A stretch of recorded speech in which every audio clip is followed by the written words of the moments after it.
Welcome to your ETUlay online tutorial program. Tayo ay naglakbay sa nakaraang semester na puno ng pagkatuto at paglago. Join us again as we welcome the second semester of the academic year 2021-2022 dito sa inyong klaseng ETUlay. Here are your new tastic tutors at your service. ETUlay ang gabay sa pagkatuto. ETUlay edukasyon itatawid sa'yo. ETUlay paaralan di lalayo sa'yo. ETUlay sa makabagong panahon. ETUlay para sa kabataang Pilipino. Every Thursday from 4 p.m. to 6 p.m. Huwag kayong mawawala. Ating patuloy na saliksikin ang hiwaga ng humanidades at agham panlipunan. Laging tandaan, ikaw ang best tuwing Huwebes. Maling impormasyon, katotohanan nating ituro, paunlarin ang edukasyon. ETUlay ang gabay sa pagkatuto.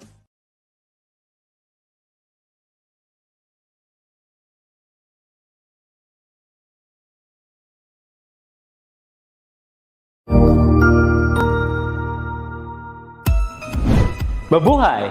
Good day to all! I am your tutor Madge.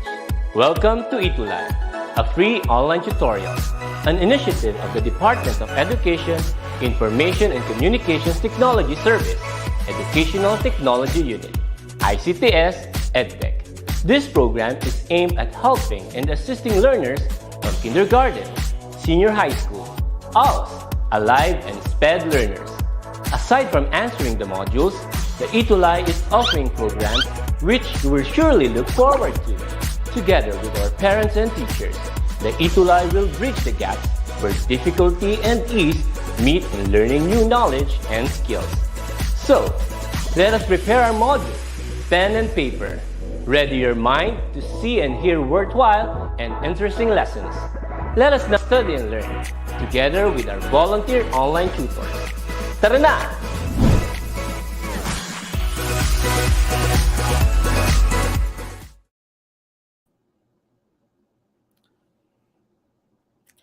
Okay, magandang hapon po mga tuties. Welcome to DepEd Educational for Philippine Politics and Governance. Hello, DepEd ETUlay tuties, and welcome to DepEd ETUlay online tutorial. Narito na naman tayo tuwing Huwebes sa ating Philippine. And I am Tutor Ka from SDO Valenzuela. And I am Choto Rom from SDO City of Bugo.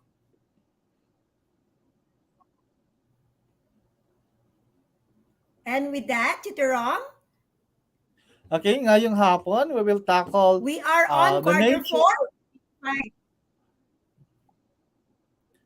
Okay, we are on quarter 4, week 5. Ano po yung topic natin today, Choto Ka? Yes, Tutor Rom. Go ahead.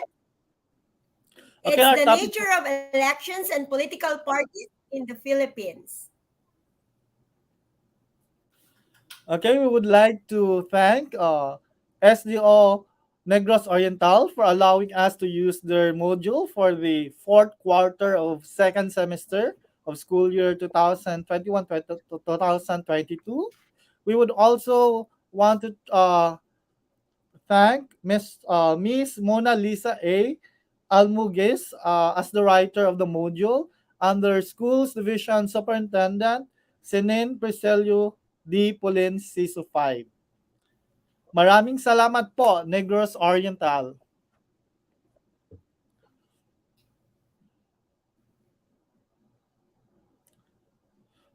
Okay, Chotor ka, ano bang objective natin ngayong hapon? Okay, our objective at the end of the session, the tutors should be able to analyze the nature of Negros elections. Oriental for yes,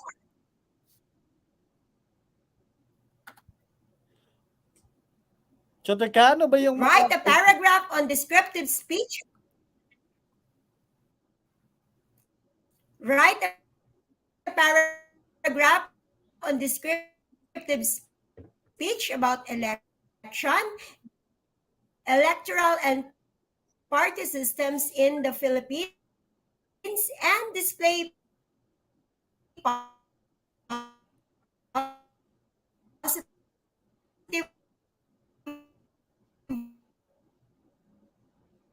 values on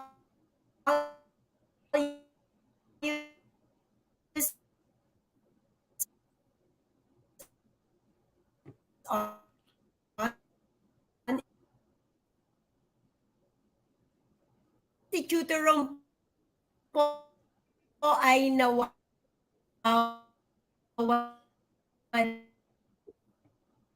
Okay, may problema po sa connection si Chotor ka. So, let's just proceed. Okay, so let's have a review on the previous episode. Okay, so identify what is being asked in the following sentences. So yung topic natin last week, it's all about local government units. Okay, that is a hint already. Okay, so our topic last week is about local government units. Okay, the first question is, it is the basic political unit in the Philippines. Okay, mga chutis, ano bang sagot dito? It is the basic political unit in the Philippines. Okay, sumagot na ang isa nating chuti. Sabi ni Renz Guyver, barangay daw. Tingnan natin kung tama ba si Renz Guyver. Sabi niya barangay. Okay, the correct answer is barangay. Okay, question number 2. He or she is the chief executive of the barangay government. Okay, so kung ang barangay natin ang smallest political or the basic political unit in the Philippines, sino naman ang namumuno ng barangay? Okay? Ano bang sagot ng mga duties natin?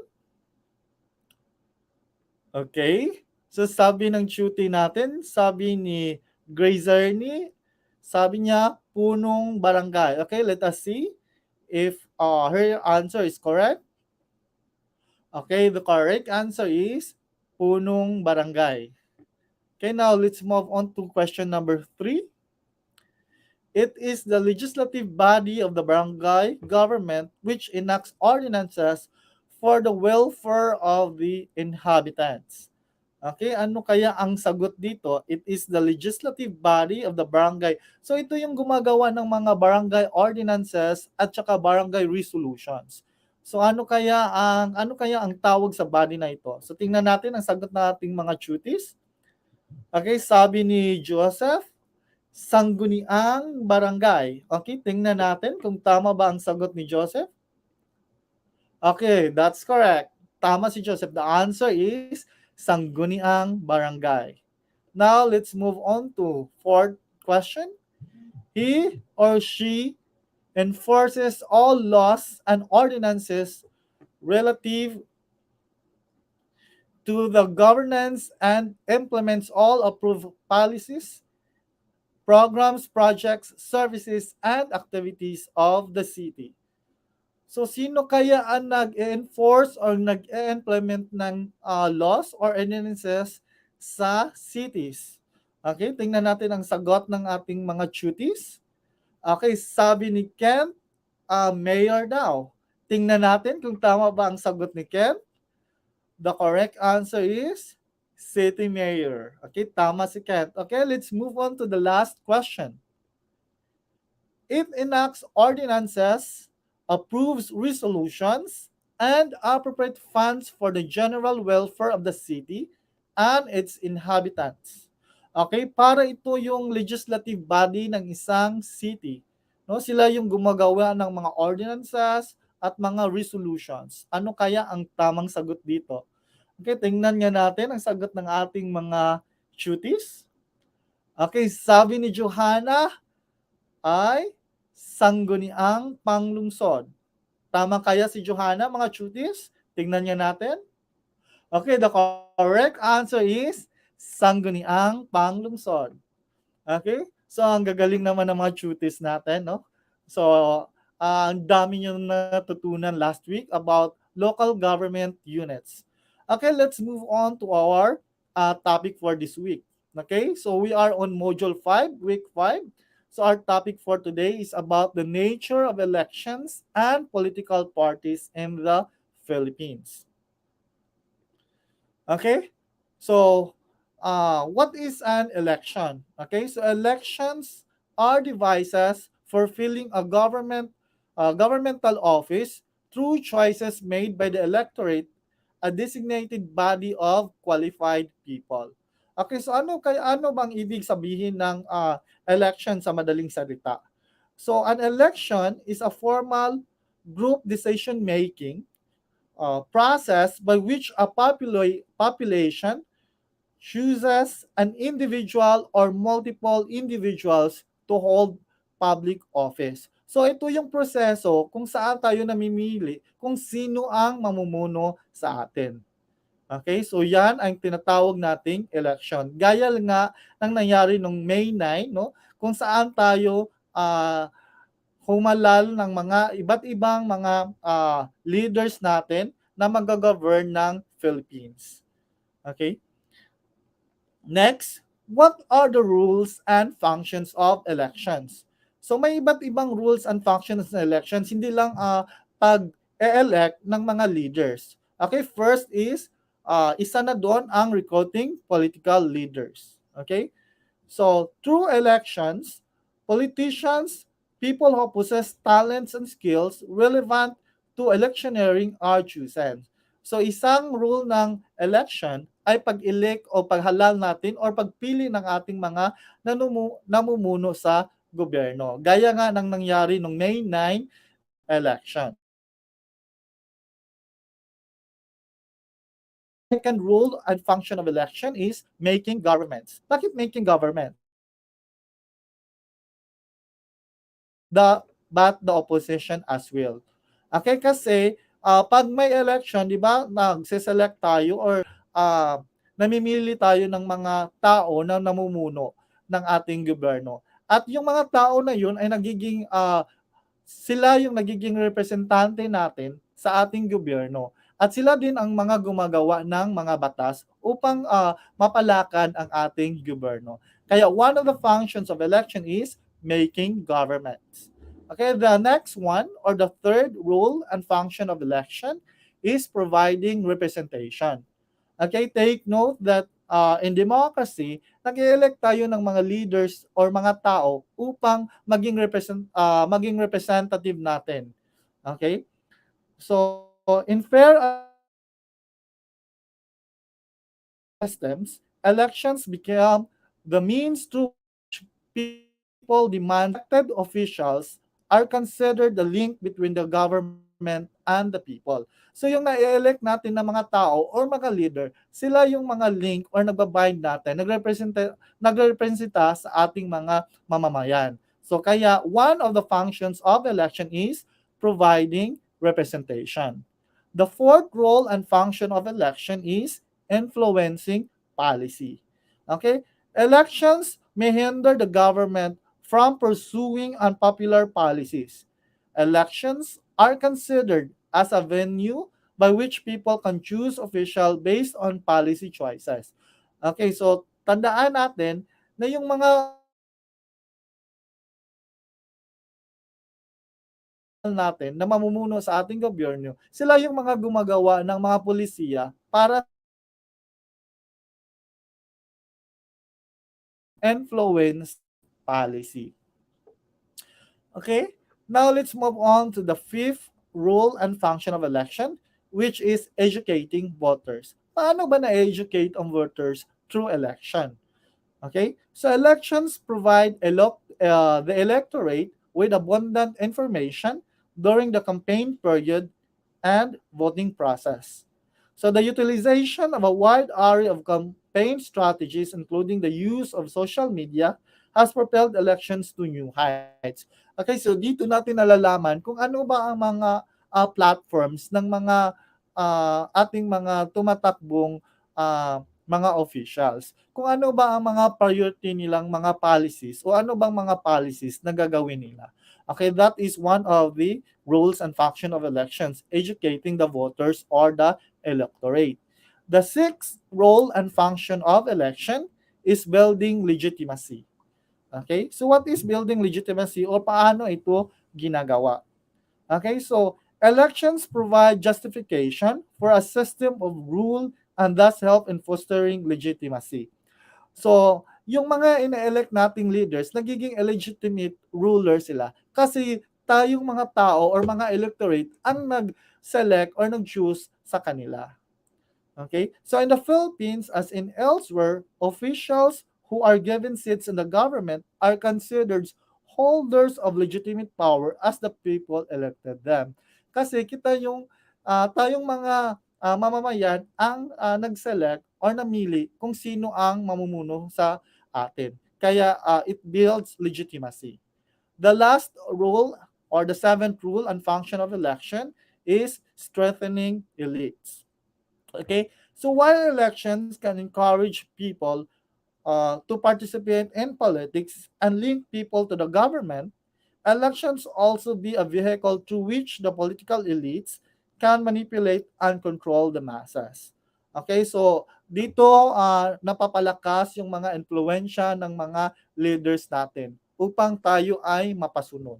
So, the last role and function of election is strengthening elites. Okay? Now, let's move on to electoral system. So what is an electoral system? An electoral system is a set of rules that governs the conduct of election. Okay?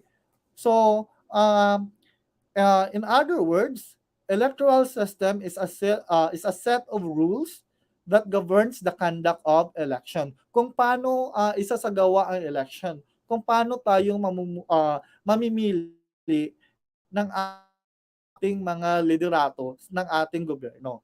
So electoral systems are detailed constitutional arrangements and voting systems that convert the vote into a political decision. Okay? Now let's move on to the different types of electoral system. Okay? So first we have the single member plurality. So in single member plurality, the winning candidate needs only to achieve a plurality of votes. The candidate who won the highest number of votes should assume the respective office. Okay, ito ay pinapractice natin sa ating bansa, sa Philippines. Okay, so take note as you can see the illustration. So the candidate one got 20,000 votes. Then candidate number 2 got 50,000 votes. So, candidate 1 got the highest votes. So, siya yung magiging winner. Okay, so take note na sa ating single member plurality vote, iba ang meaning ng plurality at majority. So, in majority, 50% of the voters plus 1, that is the majority. But in plurality, it does not mean na magiging majority yung votes niya upang siyang ay manalo. So, for example, may 30,000 voters tayo. So, si candidate A nakakuha ng 15,000 votes, tapos naman si candidate B nakakuha ng 5,000 votes, tapos naman si candidate C nakakuha ng 10,000 votes. So, kahit hindi majority yung nakuha ni candidate A kasi 15,000 lang, no? Kasi yung majority votes is 15,001 because that is 50% plus 1 of the 30,000 voters. So, ang plurality o ang nakakuha ng highest number of votes is si candidate A, kaya si candidate A ang mananalo. So, yun ang ibig sabihin ng plurality. So, yan ang ginawa natin sa pagpili ng ating mga officials dito sa Philippines. No? Yan ang binasihan natin kung paano tayo nag-elect ng president. Okay? So, yung single member plurality. Second is that we have the second ballot system. So this electoral system is usually performed in two phases to ensure the attainment of majority vote. So take note, magkaiba ang ibig sabihin ng plurality at majority. So yung majority is 50,000, uh, no, 50% of the voters plus 1, that is majority. So ano ba ang nangyayari dito sa second ballot system, 'di ba? Yung na-elect dito na candidate, kailangan siyang makagarner or makakuha ng majority votes. Okay? So, for example, okay, dito sa ating illustration, may 5 candidates tayo. Okay, si Joe Smith, si John, Jane, Fred, and Mary Hill. Okay, so dito, so for example, we have 30,000 voters. Okay, so si John Citizen, nakakuha siya ng 10,000 votes. Tapos si Joe Smith, nakakuha din siya ng 10,000 votes. Tapos si Jane Doe nakakuha ng 5,000 votes.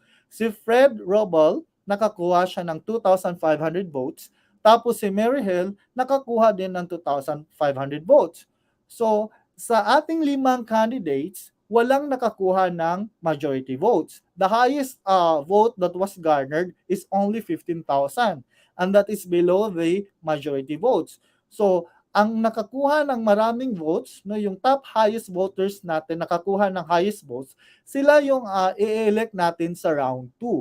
So ang nakakuha ng highest votes natin ay, for example, si Jane Doe nakakuha ng 15,000 votes, tapos si Mary Hill nakakuha ng 10,000 votes. So sila na yung maglalaban sa round 2.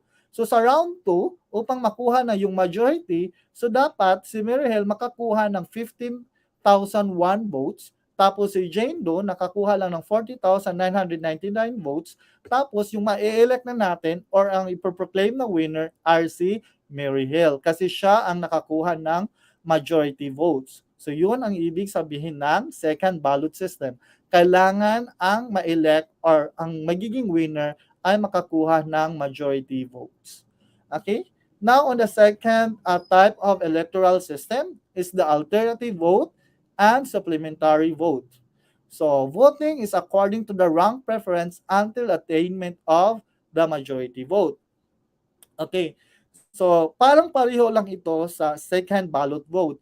Dito lang kasi sa alternative vote and supplementary vote ay nirarank natin ang ating mga kandidato based on our preference.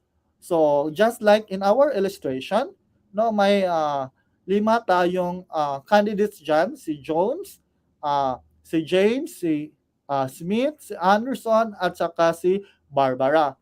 So, tingnan nyo yung illustration na nirarank ng mga voters ang ating mga kandidato. So, si James nakakuha ng rank 1, tapos si Anderson nakakuha ng rank 2. So, pagkatapos nito, tinatali natin kung sino ang makakakuha ng highest votes. So, pag walang makakakuha ng majority votes, ay yung top 2 highest or top 3 highest, yun naman ang pagpipilian natin kung sino naman ang ibubuo natin for the second round. Okay? Tapos, inirarank naman natin sila. Tapos, kung wala pa rin makakakuha ng majority votes, pipili naman tayo ng dalawang nakakuha ng highest vote hanggang ang may isang kandidato na makakakuha ng majority votes. Yun ang ibig sabihin ng alternative vote and supplementary votes.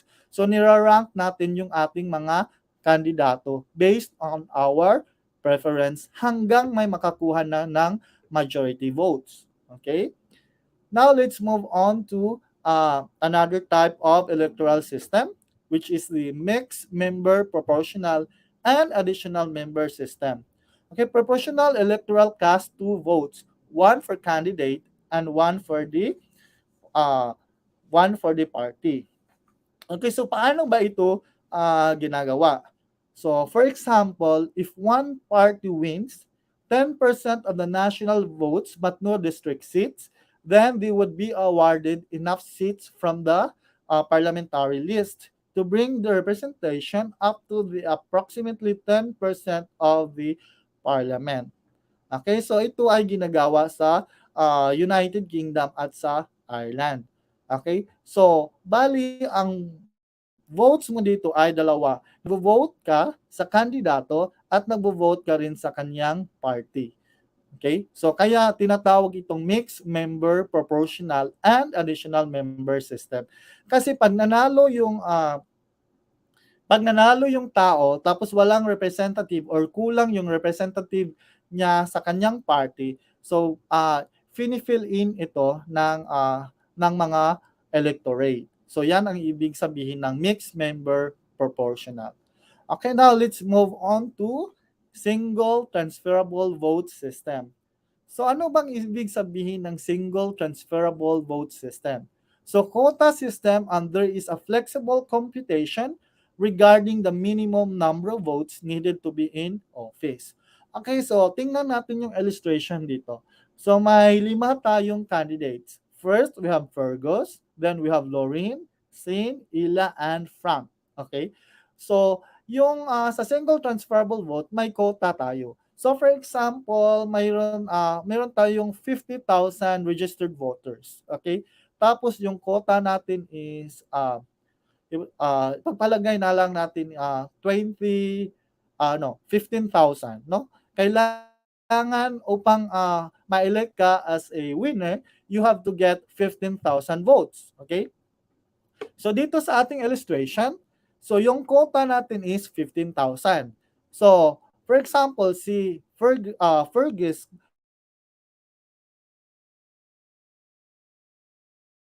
thousand, okay? Tapos si Lorraine, nakakuha ng 20,000 kasi yung quota natin, kung nakikita nyo, may borderline tayo dyan. So the quota is only 20,000 votes. Tapos si Sean, nakakuha lang ng 2,000. Tapos si Ella, nakakuha ng 3,000. Tapos si Frank, nakakuha naman ng 5,000. So since ang quota lang natin is 15,000, so yung borderline dyan is only 15,000.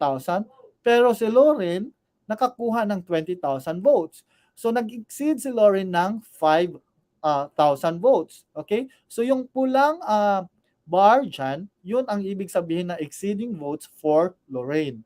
So yung exceeding votes, no? Kasi umabot na ng quota si Lorraine, i-distribute naman yon sa mga ibang kandidato. So yung 5,000 votes ni Lorraine, i-distribute yon kina Fergus, Sean, Ella, and Frank. So since si Fergus nakakuha lang ng 10,000, so pag dinidistribute na yung votes nila, tapos sinishare na, so pag hindi pa rin umabot, yung pinaka less na votes, yung votes niya, tinatanggal siya, dinidisqualify na siya, tapos yung votes niya, dinidistribute naman sa mga iba't ibang kandidato. Hanggang umabot na sila sa quota na 15,000 votes. Pag umabot na sila sa 15,000 votes na quota, sila na ay mapiproclaim na winner. So yun ang ibig sabihin ng single transferable vote. So yung votes ng ibang kandidato na nag-exceed sa quota ay trina-transfer sa ibang mga kandidato na hindi umabot sa quota. Okay? So now we have also the party list system. So in this system, parties make lists of candidates to be elected and seats are distributed by election authorities to each party in proportion to the number of votes the party receives. Okay, ito ay pinapractice natin sa ating bansa sa Philippines. Okay? So, dito sa Philippines, may iba't ibang tayong mga parties, political parties na nagrepresent ng iba't ibang sektor. Okay, kagaya na lang for example ng Alliance Coalition for Teachers, the ACT. So ito yung political party na nagrepresent ng mga guro natin. So we have also the Guardian, no, kung saan ito ay nagrepresent ng mga kababayan natin na mga security guards. Meron din tayong Anwaray. Ito yung mga nagre-represent ng mga kababayan natin sa Samar. Okay? So, ang Bisaya, ito yung political party na nagre-represent ng mga tao from the Visayas. Okay? So, dito sa party list system, Okay? So yung mga iba't ibang political parties, may nire-represent silang mga iba't ibang sektor. Okay? Tapos yung party na ito ay may mga representative sila upang ito yung mga representative ng mga taong kabilang kabilang sa sektor na kanilang ine-represent. Okay? Dahil in the political party list system, itong sector na to or itong political party na ito, sila yung gumagawa ng mga batas na magproprotekta ng mga tao na galing sa kanilang sektor. Okay, kagaya na lang for example ng mga political party kung saan nagre-represent sa sektor ng mga guro. Okay, so ito naman yung political party na ng mga gumagawa ng mga batas patungkol sa mga guro. Meron din tayong mga party list na nagrerepresenta ng kabataan. Okay, ito naman yung mga political party, pag nanalo ito yung gumagawa ng mga batas para naman sa mga kabataan. So yun ang party list system. Okay, now let's move on to political parties in the Philippines. Okay, so a political party is a group of people that is formally organized for the purpose of winning government power through electoral or other means. Okay, so the political party is the major organizing principle of modern politics. Okay, it links the state and the civil society, the institutions of the government, and the groups and interests that operate within society. Okay, so alam naman natin na maraming sektor sa ating lipunan na hindi narepresenta o walang mga boses. Okay? So, itong mga political parties, ito yung nagrepresenta natin or nagiging boses ng mga marginalized na mga sektor. Okay? So, yung mga marginalized sector, ito yung mga sektor kung saan walang mga boses or yung mga rights nila ay parating na deprive. Okay? Halimbawa na lang yung mga sektor ng mga farmers, no? Yung mga sektor ng fishermen, okay? Yung sektor ng mga kababaihan, yung sektor ng mga senior citizens, di ba? So, sila yung mga sektor kung saan yung mga rights nila parati silang nadideprive sa kanilang rights. Okay, kaya may political parties tayo dito sa Pilipinas upang yung mga marginalized na sector marepresenta natin at mabigyan naman sila ng boses sa ating lipunan. Okay? So ito yung ang representative ng mga political parties, ito yung nagiging boses ng ating mga iba't ibang sektor ng Pilipinas. Okay? So ano ba ang characteristics ng mga political parties? First, they aim to exercise government by winning seats in the government. Second, they are formally organized bodies with card-carrying membership. Membership involves taking of formal oath. Okay. Third, they adopt a broad issue focus and address major areas of government policy. Third, we are united by shared political preference and ideological identity to varying degrees. Okay. So, gaya ng sinabi ko kanina,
Welcome to your ETUlay online tutorial program.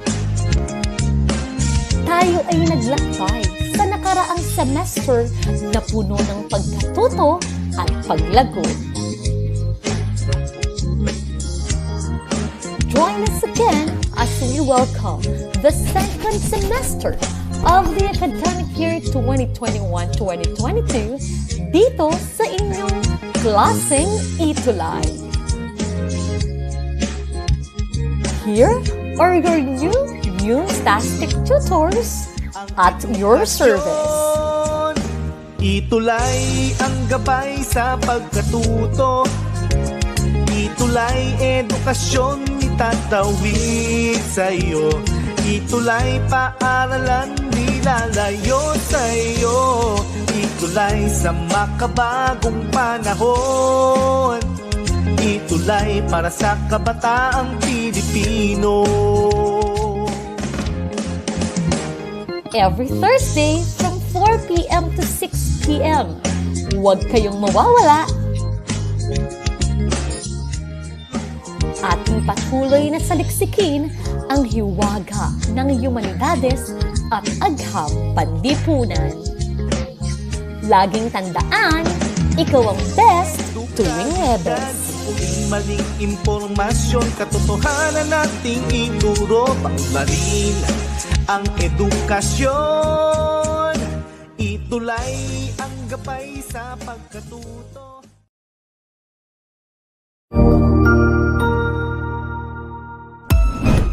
Ang husay naman! Natapos mo ang iyong tutorial session kasama ang iyong mahusay na ETUlay tutor. May bago ka bang natutuhan? I-share na yan gamit ang hashtag #ETUlayLevelUp. Huwag aalis ha dahil may susunod pang programa na pwede mo ring panoorin at salihan dahil naghihintay na ang iyong mga tutors. Happy learning dito sa ETUlay!